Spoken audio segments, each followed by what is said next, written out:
Thank you all for gathering together with me today. My name is Shamika Klassen, and I'm going to be presenting my dissertation proposal. I want to start with the image on the screen. This is the Sankofa bird. The word Sankofa is of Ghanaian origin and translated by the director of the Center for African and African American Studies here at CU Boulder, Dr. Raylan Rabaka, from the Twi language. It can be interpreted to mean it is not taboo to retrieve what is at risk of being lost or left behind. The image of the Sankofa bird is facing forward to the future, but looking back to honor the past. The seed in its mouth represents the knowledge from the past, as well as future generations who will benefit from it. In my dissertation proposal presentation today, entitled Speculation, Innovation, and Black Women, Using Technowomanism and Afrofuturism to Envision the Future of Online Communities, we will explore the work and research I hope to do for my dissertation, and will end with how I hope this work as a whole will provide a seed of knowledge that future generations can grow from. I'm advised in this work by my committee members, Drs. Casey Fiesler, my advisor and the chair of this dissertation committee, Zatora Woodley, Christina Harrington, Laura Devendorf, and Brian Saman. I prepared a land acknowledgement. The city of Boulder, and in turn, the University of Colorado Boulder, is on the ancestral homelands and unceded territory of Native and Indigenous peoples who have traversed, lived in, and stewarded lands in the Boulder Valley since time immemorial. Those Indigenous nations include the Didei, Hinono'eno, Tsitsitsas, Numenu, Kiowa, Shiriksi, Sosoni, Ochete Shakoin, and the Nuchu. Additionally, 48 contemporary tribal nations are historically tied to the lands that make up the state of Colorado. Today, there are many ways to learn about and support these communities. You can learn more about Indigenous territories, languages, lands, and ways to support them at native-land.ca. You can get to know and celebrate the stories of Native American people in your discipline, field, industry, and community. You can find Native American organizations to support financially, like local Boulder organizations, Right Relationship Boulder, and Native American Rights Fund. Personally, I'm giving a monthly donation to Natives in Tech. Finally, here at CU Boulder, we can participate in the Bus One Read project this year with the book Braiding Sweetgrass by Robin Wall Kimmerer, and engage with the Center for Native American and Indigenous Studies, events, certificate courses, and people. I've also prepared a labor acknowledgement. The United States has a history of enslavement as people from the African continent were forcefully taken from their homelands to the US to provide forced unpaid labor under atrocious conditions across generations. Centuries later, the ramifications of the Atlantic slave trade permeate our society. Today, not only are the descendants of enslaved people suffering discrimination, prejudice, systemic racism, and state-sanctioned violence, but modern slavery is thriving in industries across sectors and around the world. The number one sector is the tech industry due to products like laptops, computers, and mobile phones. Many of us here, including me, own at least one of these products. In addition to the people, including children in some cases, who mine materials, there are tech sweatshops like Facebook's content moderation workers in Kenya, who are the lowest paid in the company at $1.50 per hour. In addition to unpaid and low-wage labor, there's also unrecognized labor. Computers started off as women who did mathematical calculations in the 18th century. 2 centuries later, the so-called clerical work involved Black women like Mary Jackson, Katherine Johnson, and Dorothy Vaughan doing math, engineering, and computer science at NASA. Their efforts were hidden for decades until Margot Lee Shetterly's 2016 book, Hidden Figures, and the film of the same name in the same year debuted. Hidden labor continues to plague the tech industry today, as outlined in books such as Ghost Work by Mary L. Gray and Siddharth Suri, Custodians of the Internet by Tarleton Gillespie, and Atlas of AI by Kate Crawford. On top of the past wealth in the United States that unpaid enslaved labor afforded countless governments, businesses, universities, and families, fortunes are once again being made from Black and brown people, but this time on social media. Creators have their intellectual property appropriated and monetized, such as content, fashion, takes, dances, and more. But that's not how our story ends. In spite of all this, marginalized and racialized people's resilience, survival, and thriving outweigh and outshine all that the world has thrown at us. As Maya Angelou, may she rest in power, so eloquently named, bringing the gifts that our ancestors gave, we are the dreams and the hopes of the slave. We rise, we rise, we rise. And with that, we have our journey today. It begins by establishing a background to my research. I will then discuss the two theoretical foundations of my research, Afrofuturism and Technowomanism.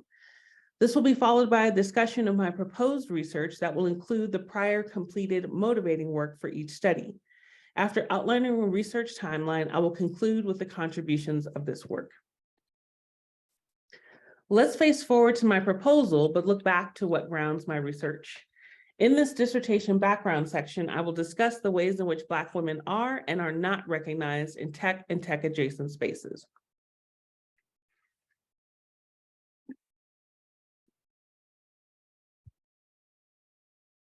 But first, allow me to share a little bit about when and where I enter into this conversation.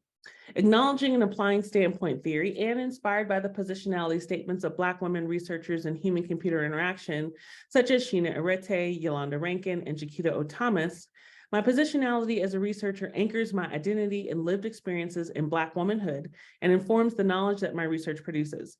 I identify as a dark-skinned Black woman, and I recognize my privilege as a cisgender, able-bodied person. I'm middle class due to my socioeconomic status and educated at 3 predominantly white institutions, resulting in 3 higher education degrees, not including my pending doctoral degree. In the 2021 Fireside Chat at Spelman College, Dr. Sophia Umoja Noble said something that resonated with me and deeply impacted the trajectory of my research. She remarked, "If you want to have the most just society, you should be asking a Black woman how the society should be organized. If we were given the time, the money, the resources, and the runway that everybody else has been given, we would imagine the world differently. We live in a world where Black women as fantasy characters break the imaginations of some, mostly white people. Our science fiction is overlooked in technology inspiration, machines barely recognize us, and the already small number of Black women in the tech industry is shrinking further. Because of all these things and more, Black women are uniquely poised to offer new ideas on how technology can do and be better. At the heart of my work, as you will see, is imagining the future. Why are imagination and representation important for Black girls and women? Well, let's consider a few contemporary examples. In 2019, Disney Plus announced casting for its upcoming live-action retelling of its 1989 classic film, The Little Mermaid. Halle Bailey, singer and actress, was slated to play Ariel. Then came the backlash. Here are just 2 examples. Absolutely ridiculous. Cast her as Tiana, not Ariel. Very bad. Ariel is not a color girl. You have to respect the character. And the importance of representation in media for marginalized groups like the Black community was not lost on those who were greatly appreciative of the casting decision. This tweet reads, "Today, a little girl told me that she didn't want to have dark skin anymore. I told her that her skin was beautiful, and she continued to deny it with a sad face. Broke my heart. This is why I'm all for the Little Mermaid remake, so girls like her can see they are princesses too." So 3 years later, when the trailer dropped, this significance was captured and shared with the world. Here's that audio admonition if you have headphones in. She's like me. Right. She's like me. I know, right?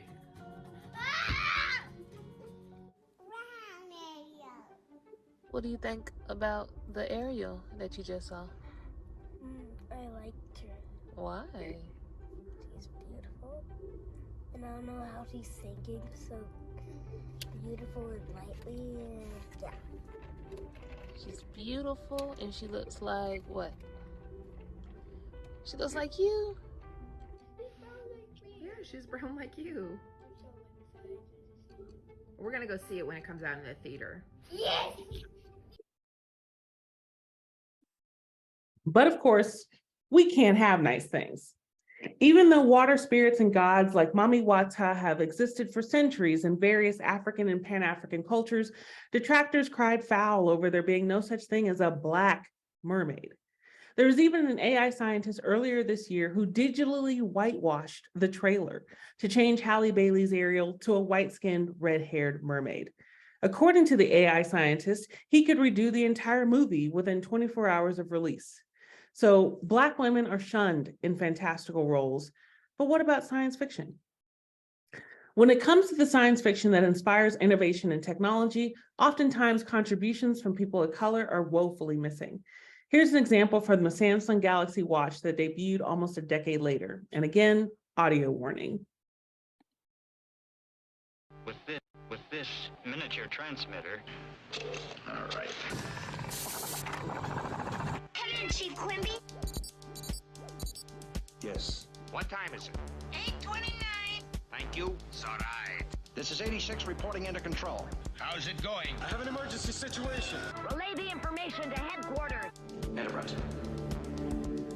Order of the ship's computer library records. Jason, can you read me? I read you. This is Secret Agent Rock Slag. Okay, partner, let's make a little spectacle of ourselves. Anything particular in mind? The atomic punch. There's only one man who can get us out of here in time. I'll be down right away. I'm on my way. We're on our way. I'm on my way. We're on our way. I'm on my way.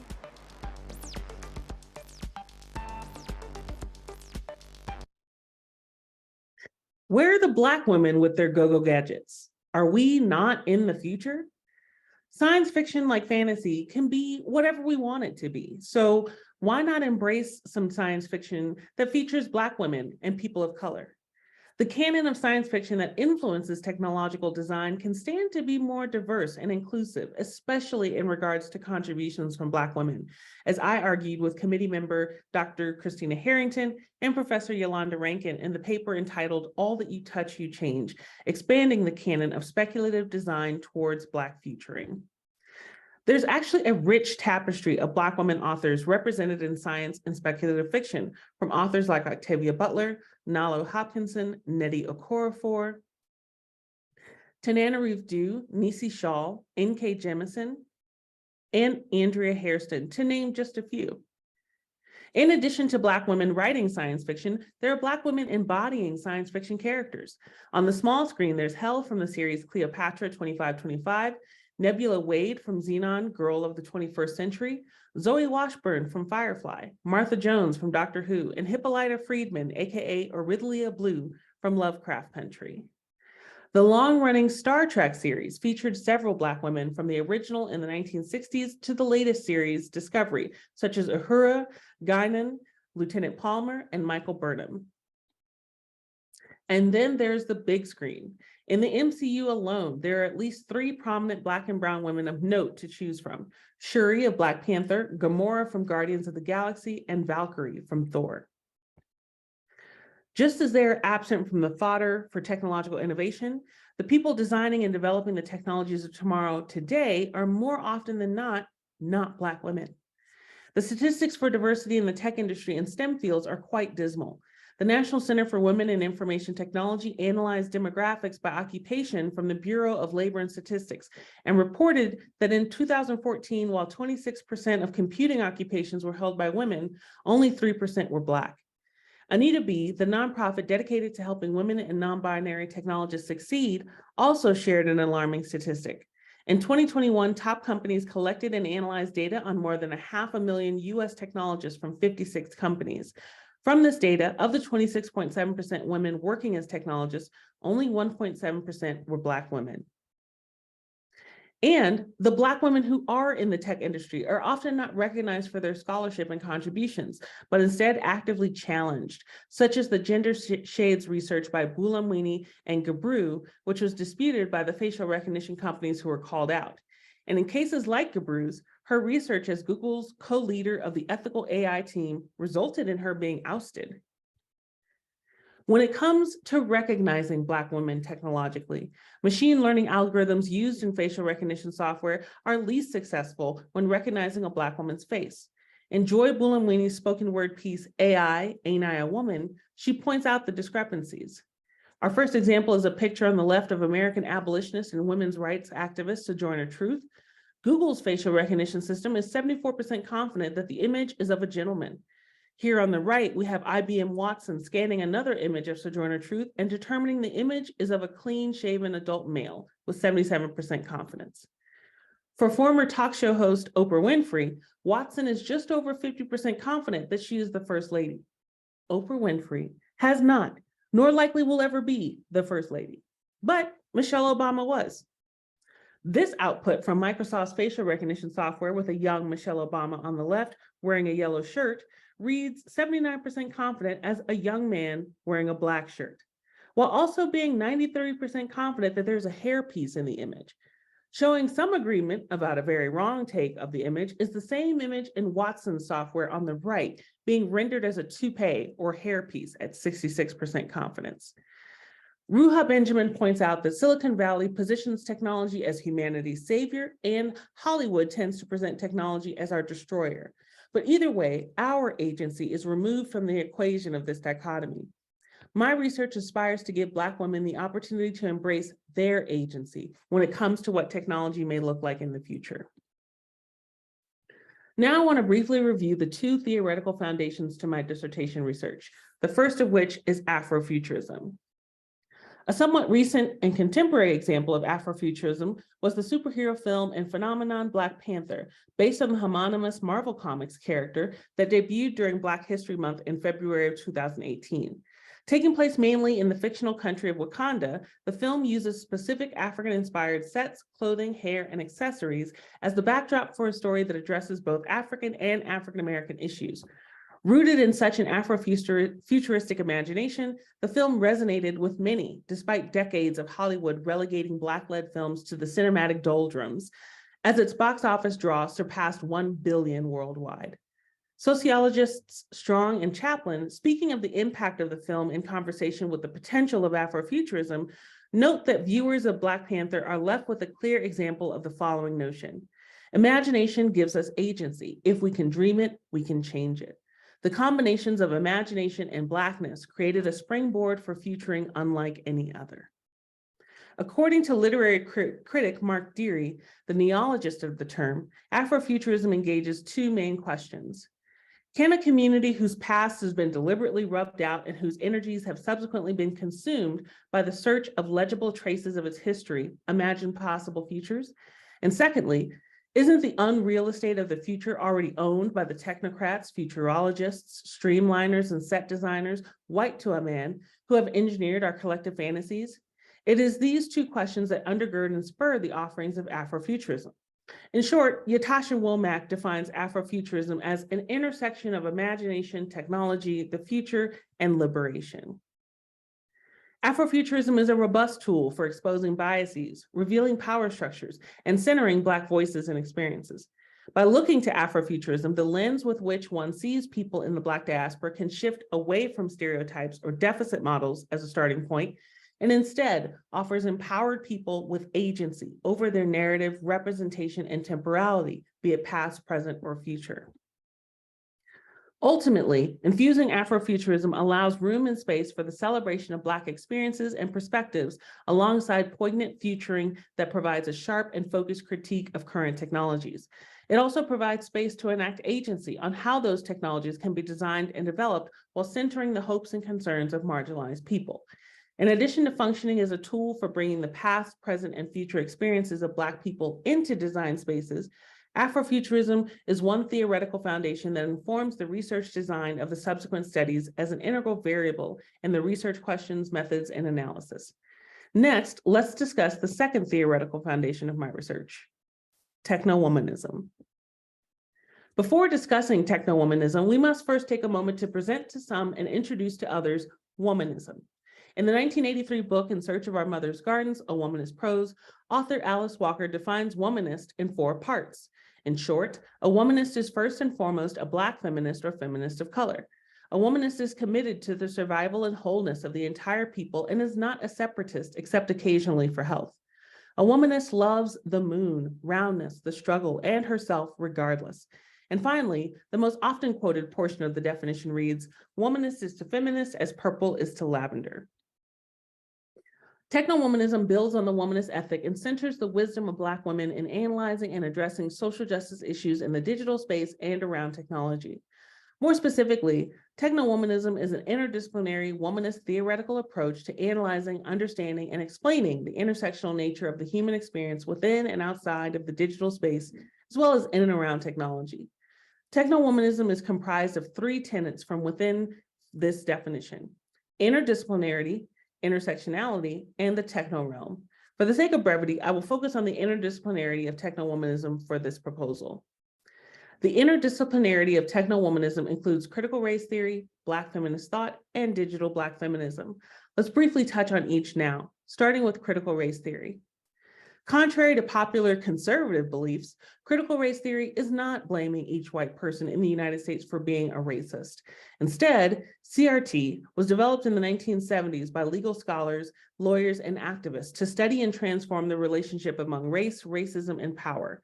Ogbenaya Ogbaru et al. Describe CRT as a framework to challenge the deep-rooted philosophical, legal, systemic, and practical causes of racism, with roots in critical theory, which examines the role of power, history, culture, and ideology on social phenomena, often with an eye to critiquing or correcting abuses of power. Used as a lens, CRT illuminates hidden forms of racism and their origins, offers supportive evidence, rhetoric, and community for victims of racism, and provides an intellectual foundation for anti-racist activism. The next perspective within the interdisciplinary scope of technowomanism is Black feminist thought. The Combahee River Collective captured the development of Black feminism in the 1970s as a politics that was anti-racist, unlike those of white women, and anti-sexist, unlike those of Black and white men. In 1990, Patricia Hill Collins presented Black feminist thought as a critical social theory that combines both the theory and praxis of Black feminism. She also introduced the concept of a matrix of domination by which oppression operates. Rankin et al. Described the components of the matrix of domination thusly. 1, structural, how power is organized. 2, cultural, subliminal message about which social groups are included and excluded. 3, interpersonal, how social interactions privilege one social group over another. And 4, disciplinary, how different sets of rules are applied arbitrarily to different social groups. This analysis is critical for understanding the interlocking forces that work together to enact and sustain oppression. While Black feminism centers the lived experiences and quest for liberation of Black women in conjunction with marginalized people around the world, digital Black feminism centrally situates Black women in the conception of technology and digital culture.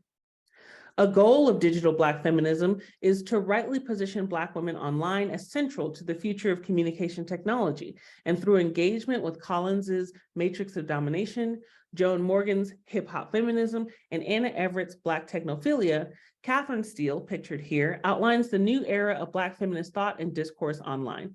I already touched on the Matrix of Domination, so I will briefly define the other two engagements. Hip hop feminism is a multifaceted movement rooted in the epistemology of women of color who engage with culture to politically intervene and dismantle systems of oppression. Black technophilia encompasses the unique relationship Black people have with technology toward emancipation and liberation. These three components comprise the analytical foundations for Steele's virtual beauty shop, a mapping of the affordances of beauty shops for Black women and their communities onto the digital space where Black women blog, vlog, and create content for other Black women. In summary, technowomanism will function as a mode of analysis for my dissertation research by bringing in the aforementioned theories as well as intersectionality and focus on online communities as part of the techno realm. It is the CRT lens pointed at the digital space that will serve my dissertation research by bringing into relief the harms of the digital space, offer respite and resources to those affected, and equip changemakers with tools for dismantling anti-Black systemic racism, especially as it is rooted and amplified by technology. I anticipate Black feminist thought being integral for recognizing and addressing the mechanisms by which online communities and the digital space oppress Black women and marginalized people on the one hand, and the antithesis to those mechanisms laying a path toward liberation and hope on the other. I foresee Steele's use of Black feminism and the virtual beauty shop as helpful tools for how I'm able to frame and name the experiences and needs of Black women when it comes to the digital space. We've now arrived at the cusp of the future, the present. I would now like to outline the two studies that will potentially comprise the rest of my dissertation research. The overarching narrative of this dissertation research is as follows. How do Black women envision the future of technology? The community of Black women I'm interested in learning are learning about or working in technology, such as computer science graduate students or HCI professors in academia or UX researchers working in industry. Let's call them technologists. And the other group of Black women I'm interested in are those who engage with online communities. So let's add them here as well. And the technology I want to focus my research on is online communities.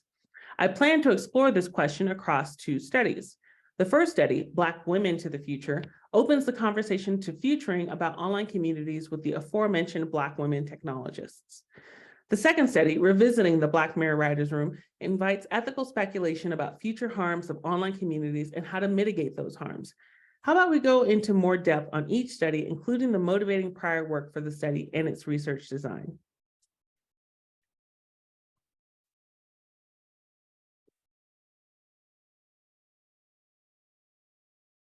Let's begin with the first study, Black Women to the Future. My very first research project as a doctoral student involved Black Twitter and the Negro Motors Green Book as research sites. I collaborated on this project with Sarah Kingsley, Kayla McCall, Joy Weinberg, and Dr. Fiesler. So the trajectory of research for me began by looking at networks and online communities of Black people. I'm going to break down the components of this research project, review the publications the project yielded, and share the ways in which this project led to the next. The Negro Motors Green Book was established in 1936 by Victor H. Green, a Black post office worker in New York City who had often made trips from New York to his wife's, Alma Duke's family in Virginia, and was published yearly until 1966. The introduction to the 1948 edition reads, "It has been our idea to give the Negro traveler information that will help him from running into difficulties, embarrassments, and to make his trips more enjoyable." The Green Book was considered the Bible for Negro travelers, as it contained a directory of either Black-owned or verified as non-discriminatory resources. The Green Book helped navigate heavily segregated locations in the South, as well as the more subtle sundown towns across the nation. In some places, there were no primary hotels or establishments for serving African Americans, so the Green Book also listed individuals in the area who would be willing to open their homes. Thus, the Green Book created an informal yet real network for Black travelers to rely on. So how did we get from the Negro Motors Green Book to Black Twitter? In Automating Inequality, Virginia Eubanks connects the poorhouses of the 19th century to digital poorhouses created by black box algorithms today. Inspired by this temporal bridge building, our research group wanted to make a connection between the Negro Motors Green Book and our present day. We immediately saw the perfect contemporary component, Black Twitter. Brock's abbreviated definition succinctly argues that Black Twitter requires a deep knowledge of Black culture, commonplaces, and digital practices. The Green Book created a networked community from a physical artifact that helped Black people navigate racism physically. Our research team wanted to explore the contemporary manifestation of the Green Book in Black Twitter. Our research questions were, what's happening on Black Twitter? How are people using Black Twitter to address racism? And in what ways does Twitter as a platform support or hinder the Black Twitter community? We used 3 different sets of data to address these research questions: over 75,000 tweets, 18 interviews, and 4 decennial editions of the Green Book. Several publications resulted from this work. In a January 2022 Interactions article, I expressed how amazing the Black Twitter community is, why researchers should consider it as a worthy and rich site for inquiry, and admonitions for how to do so ethically. Writing 2 papers with the group who helped research the Green Book and Black Twitter, we found that there are similarities between and benefits of both the Green Book and Black Twitter. But unlike the Green Book, which was made by and for Black people, Black Twitter is not. Since Elon Musk took over the company, Twitter is experiencing a mass exodus. With the bird side experiencing a major migration of users to open source platforms like Mastodon, what does this mean for the future of Black Twitter? The future work of this research project asked the question, what would Black Twitter be like if it was made by Black people?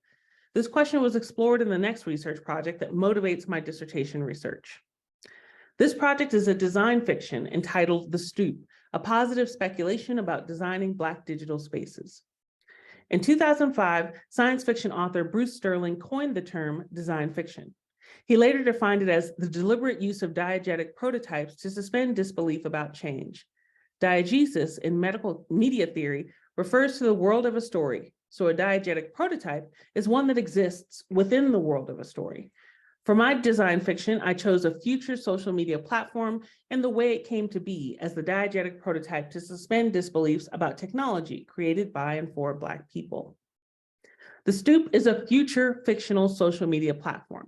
It was created by former Facebook product manager Rashida Walker and launched in 2025 on the 160th anniversary of Juneteenth. A majority of the development and design team identify as Black or African American people. I, along with Dr. Fiesler, created a fake research paper studying the platform for group.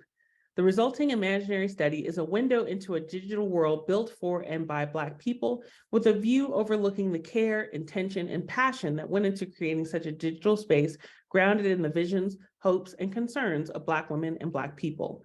My experience architecting a future online community is a catalyst for the first study in which Black women technologists will take on futuring themselves. So how would Black women technologists envision the future of digital spaces? One way to find out is through gathering Black women together and facilitating their engagement with Afrofuturistic probes in a remote participatory co-design workshop using the Building Utopia Toolkit, a cultural probe created by researchers, including one of my dissertation committee members, Dr. Christina Harrington. The Building Utopia Toolkit is grounded in CRT and Afrofuturism. Across a futuring guidebook and 5 different card decks, facilitators and participants can envision a better community project, technology, or even future for themselves. This toolkit will be the main component of the first study, but wait, there's more. Allow me to provide an overview of the first study before going into further detail. In this first study, I will use Afrofuturism, Technowomanism, and thematic analysis with an abductive approach to analyze the data from a pre-study questionnaire, pre-design activity, workshop, and interviews to answer the following research questions. How would Black women technologists design a future online community? How do past experiences with online communities impact how Black women technologists design future online communities? How do Black women technologists situate their impact on the future designs of technology like online communities? The pre-study questionnaire will screen interested people for the study. They will be asked questions such as their name, email, age, how they identify their race or ethnicity and gender, and what they do for school or work. Once there are 4 to 6 Black women who are age 18 and older and work or study in tech-related fields or industries, I will confirm each of their addresses and a time for the workshop. The address will be for participants to receive a futuring box prior to the workshop as part of a pre-design activity. The futuring box is inspired by the Black Women Flourish multi-sensory care boxes made available during the recent online reveal of their manifesto entitled Dreaming Flourishing Futures, a Black woman's manifesto for designing the world we must have to be well. In the futuring box, there will be a Building Utopia toolkit, matches, lavender incense, stickers of Black women from a Black-owned Etsy shop, and a handwritten note from me. The note will contain words of gratitude, affirmation, and instructions for how and when to use the elements in the box. The note will also include a unique bit.ly link for that participant to visit a mural board just for them to complete prompts as primers to the workshop. These prompts will include videos about Afrofuturism to watch, as well as questions to answer using multimedia responses. The prompts will include questions about their experiences with online communities. Participants will be encouraged to complete the pre-design activity before the workshop. This will include both the prompts on the mural board and at least one prompt in the futuring guidebook that came with their Building Utopia toolkit. At the speculative co-design workshop, after introductions, an icebreaker, and an overview of the timing for the workshop, the first half of the workshop will be dedicated to moving through the 5 decks from the Building Utopia toolkit in an effort to craft an idea, concept, or design of an online community for Black women set 10 years into the future. After a 5-minute break, the second half of the workshop will commence with a graphic UI designer who will assist the group in creating an Afrofuturistic artifact to capture everyone's perspectives. To wrap up, there will be a group conversation about the experience of futuring and co-designing and any questions for me. Within 1 to 2 weeks of the workshop, participants will be invited to engage in one-on-one semi-structured interviews. In addition to member checking about the Afrofuturistic artifact, participants will be asked questions to help explore their experiences in the co-design session around the act of co-designing and their opinions of the online community that was designed. Participants will also be asked about their opinions and feelings toward how their voice can shape the design and development of technology today and into the future. Lastly, participants will be provided with the opportunity to share any feedback about the co-design workshop experience. The co-design workshop and interview transcripts, along with the pre-design activity and questionnaire responses, will each be qualitatively coded for themes using thematic analysis with an abductive approach. In addition to using abductive coding for the transcripts and responses yielded from the pre-design activity, workshop, and interviews, the Afrofuturistic artifact crafted during the workshop will be assessed using an Afrofuturistic lens by analyzing the mural board content and the artifact alongside relevant discussions from the workshop transcript or video. In conjunction with the shared experiences of futuring from the survey responses, the themes from the workshop will be put in conversation with Technowomanism. After envisioning a positive future for online communities inspired by the likely negative experiences participants have with such digital spaces, the second study allows different groups of Black women to engage in ethical speculation using the Black Mirror Writers' Room, as well as the opportunity to respond to the Afrofuturistic artifact developed in Study 1. Let's discuss the motivating prior work to the second study, the Black Mirror Writers' Room exercise and ethical speculation. Ethical speculation can be tied to speculative thinking as a function of thought experimentation, which in turn can be argued to be analogous to speculative design. The act of speculating future technologies can be a powerful tool for people to explore potential harms, as well as embrace the uplifting possibilities of technology in the near or distant future. With speculative design, the flexibility of technologies is not just interpreted, it is explored. Audiences of speculative artifacts are led to consider what they do and do not want from their technology in the future. Before sharing more about the Black Mirror Writers' Room exercise, I want to briefly introduce the Black Mirror series. Premiering in 2011, Black Mirror is a science fiction anthology series inspired by The Twilight Zone. Each episode is a peek into a near future or alternative present with novel technologies and their impact on society as a whole or specific people in particular. In a 2013 Wired.com UK article, series creator Charlie Brooker is quoted as saying, "I like technology, but Black Mirror is more what the consequences are. And it doesn't tend to be about technology itself, it tends to be how we use or misuse it." While teaching an ethics and computing course in 2018, Dr. Fiesler developed the Black Mirror Writers' Room exercise based on the premise and study of the Black Mirror anthology series. It is an opportunity for participants to ethically speculate a near future technology scenario in the style of a Black Mirror episode based on a list of technologies like self-driving cars or facial recognition software. When I was a student in Dr. Fiesler's Information Ethics and Policy course in the fall of 2020, I and another student, Ella Sarter, created the pitch Lost and Found for our participation in the Black Mirror Writers' Room exercise. In our pitch, we described the episode thusly: "When your phone unlocks your life, it more than sucks when you lose it. No one knows this better than Thomas. He cannot open his car, get into his home, or enter his job. Stranded in his own city and isolated from his own life, Thomas turns to the digital outcasts of society in order to find his way back to it." For an experience report about the exercise, I conducted interviews with 12 instructors who have facilitated it. The instructors shared triumphs and challenges with the exercise. Ultimately, the importance of ethical speculation in technology-related settings may well translate to future technologists who can imagine potential harms of emerging technologies better. One particularly insightful comment from participant 4, Morgan Ames, points out that people tend to lean on their own experiences in speculation and don't consider broader context. As a user experience designer, Ames has seen the limited thinking around user personas wherein those creating them decide to imagine a user who is a middle-class white person, which just reifies stereotypes. So what happens when you have speculative conversations with people who are not middle-class white people, but in fact, Black women? Generally, when people use science fiction to envision the future, it tends to lean toward the dystopian. Recognizing how marginalized communities understand harms from technology and in what ways they would envision future harms is crucial to learning what to avoid in technology design and development. There are two main objectives for the study. The first objective for the second study is to gather visions of the future of technology from Black women who engage with online communities. The second objective is to gain feedback about the hopes and harms of the future online community designed in Study 1, while also brainstorming ways to mitigate the harms and ensure hopes come into fruition. The shape of this study may change depending on the preliminary findings and insights from Study 1, but for now, I want to share how I imagine Study 2 unfolding. For this second study, the data will be comprised of pre and post questionnaire responses. The artifacts created during the Black Mirror Writers Room exercise pitches, the AI-generated art, as well as the audio, video, and transcripts from the workshop.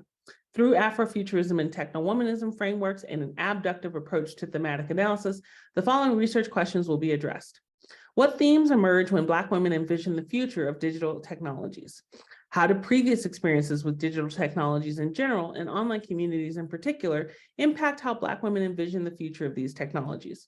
How do these Black women situate their impact on the future designs of technology like online communities? What feedback do Black women have for the futuristic online community idea created by Black women technologists? Once again, let's get into a few more details. Participants for study 2 will be distinct from those in study 1. For this study, I'm looking to recruit 9 to 12 Black women over the age of 18. The pre-study questionnaire will be similar to that in study 1. Instead of confirming the potential participant is a technologist, I will ask if they engage in online communities, and if so, which ones. Once there are 9 to 12 qualified participants, I will once again confirm addresses and 1 of 3 workshop times for the participants. The pre-design activity will also include a featuring box, but for study 2, there will not be a Building Utopia toolkit included. The bit.ly link included in the featuring box for each participant will direct them to a Miro board activity that will ask participants to think about their experiences online, ethical issues they see in social media or online communities, and help familiarize them with Miro, the Black Mirror series, and Afrofuturism. Each of the 3 sessions with participants in study 2 will include the Black Mirror Writers Room exercise at the beginning, which will also include the creation of an AI-generated image to accompany the pitch created by participants. In the second half, participants will respond to the Afrofuturistic artifact from study 1 with assistance from the Building Utopia toolkit.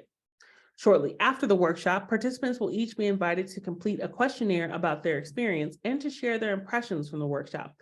Participants will be given a deadline of 2 weeks after each workshop to complete the questionnaire. Questions will cover topics such as feedback about the workshop and thoughts about their experiences during the workshop. The pre-design activity, workshops, and questionnaire responses will each be coded for themes using thematic analysis with an inductive approach similar to study 1.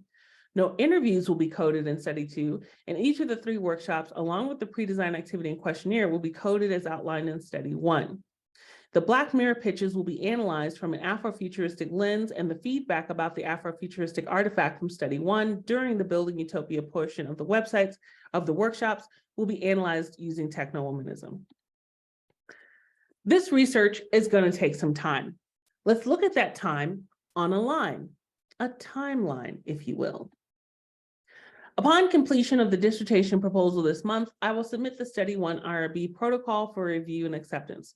By January of 2023, I will begin recruiting for study number 1 using the pre-study screening questionnaire.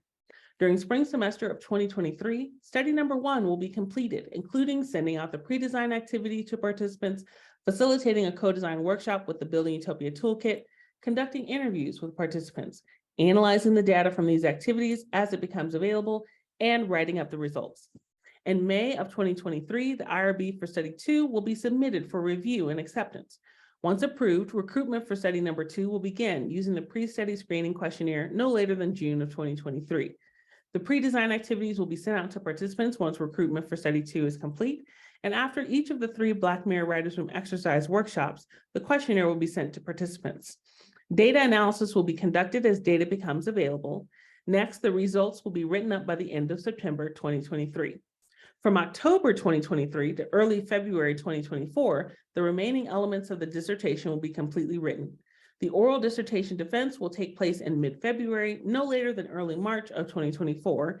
And after the oral defense, there will be time to address any edits by mid-April of 2024 before graduating in May of 2024. With this study, I hope to bring the vision of tomorrow's communication technology to light, grounded in Black women's experiences and wisdom, in an effort to hopefully inspire a different path than the harm we foresee and steer society toward the hope we envision. There are also other contributions I hope my research will offer. Study 1 contributions include demonstrating the application of Technowomanism as an analytical tool and framework for research study design, the creation of a pre-designed primer for participants engaging in research rooted in Afrofuturism, including the cultivation of a featuring box for participants involved in remote workshop that can be used by other researchers, and demonstrating to designers and developers in industry what affordances and experiences in online communities could support the needs, wants, and visions of Black women. The contributions for study 2 are a pedagogical contribution through iterating on and evaluating the Black Mirror Writers Room exercise with focus on bringing in the experiences of Black women and marginalized people, the application of technowomanism as an analytical tool for the themes found in the workshop pitches, the evolution of the Afrofuturistic artifact from study 1 that will further express the hopes and potential harms of a future online community intended for Black women, as well as an array of ethical speculation vignettes from which creators, designers, developers, and researchers of digital technologies can learn and improve from. I'm rooting for everybody Black, from myself to my participants to our communities. I've already discussed how I'll collaborate with my participants to help bring out their visions of the future of online communities. Now I would like to get feedback from my committee to ensure I succeed as a researcher, as I feel that y'all are rooting for me as well. Questions from my committee include, is there criteria to choose participants on depending on the diversity of the pool of people? And for the first study, I am concerned about having only 1 2-hour workshop and then interviews with those participants. Instead, could having 3 workshops in study 1, and then for each workshop's artifact, show it to one of those workshops in study 2 work better instead? In conclusion, Black women can, and through my dissertation research will, claim, step into, and share their incredible wisdom along with insights about technology to embrace and empower their future while positively impacting innovation for everyone. Lord willing, if the creek don't rise, I'm eager to get started on this leg of my doctoral journey.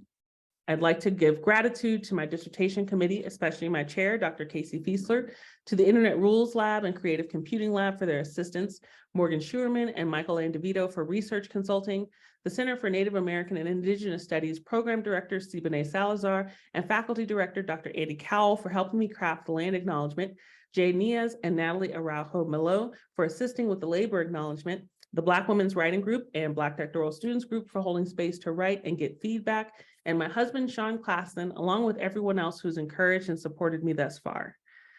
Thank you for your time and attention, and I will now take any questions or feedback you may have. Thank you so much, Shamika.